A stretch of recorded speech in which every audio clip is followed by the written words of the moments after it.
ప్రముఖ కవి సరికొండ నరసింహరాజు కవితా సంపుటి తల్లడిల్లే తల్లివేరు నుంచి ఒక కవిత. శీర్షిక పుటం పెట్టిన వాక్యం.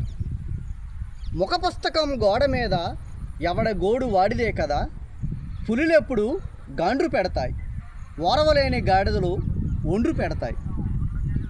పాదు చేసి నీరు పోస్తే మోడు కూడా చిగిర్చినట్టు, గాలివానల్ని తట్టుకునే గడ్డిపోచల గిజిగాడి గూడుల సహజ అల్లికే కదా జీవితమైన కవిత్వమైన.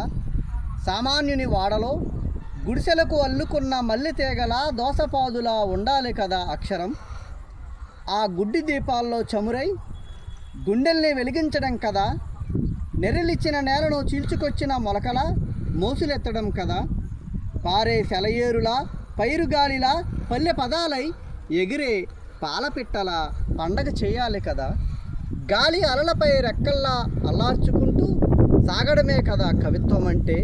గజిబిజి పజిల్స్, గందరగోళం పదచిత్రాలు, పరిశోధనలు ఎవరి కోసం? అస్పష్ట సంక్లిష్ట సంఖ్యలు ఎందుకు? పొడుపు కథలు, పరమపద సోపానము, లక్ష్యానికి దూరంగా బాణాలేయడమా? పరమపద సోపానమా, లక్ష్యానికి దూరంగా బాణాలేయడమా కవిత్వం అంటే? అబ్స్ట్రాక్ట్ చిత్రాన్ని చూసి నిర్వచనం చెప్పమన్నట్టు అర్థం లేనిదేనా ఆధునిక కవిత్వం? పాశ్చాత్య పోకడల సరియలిజం ఒరియలిజమే అమూర్త భావం అంటే సూర్యుడు లేని ఆకాశమే. పేదలను చేరని సంక్షేమ పథకాల రైతు కన్నీళ్ల అనువాదం పోస్టు చేయని ఉత్తరమైనప్పుడు మేధావుల మెప్పుకోలు కోసమేగా సృజన సంగమం. ఎవడి భుజకీర్తులు వాడే తగిలించుకుని చైతన్య భావనను అక్షరాల్లో సమాధి చేస్తే ఎలా? గోచి పెట్టుకున్న పోరలు గుడ్లు కాసుకున్నట్టు ఉండాలి కదా కవిత్వం. గోచి పెట్టుకున్న పోరలు గుడ్లు కాసుకున్నట్టు ఉండాలి కదా కవిత్వం. పురా జ్ఞాపకాల పూసలు గుచ్చినట్టు ఉండాలి కదా కవిత్వం అంటే. బతుకు సాక్ష్యం, కన్నీళ్లు చెమట చుక్కల ఉప్ప రుచిని అనువదించేదే కావ్యం కదా.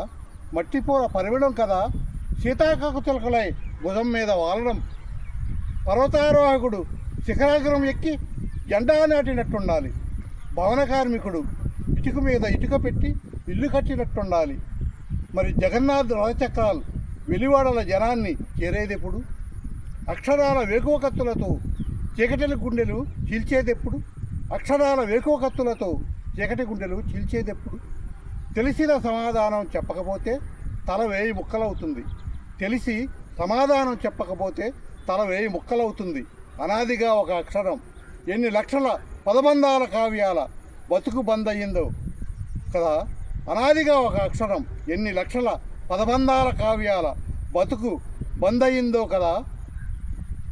ఎన్ని రసాయన చర్యలకు కేంద్ర బిందువయిందో కదా.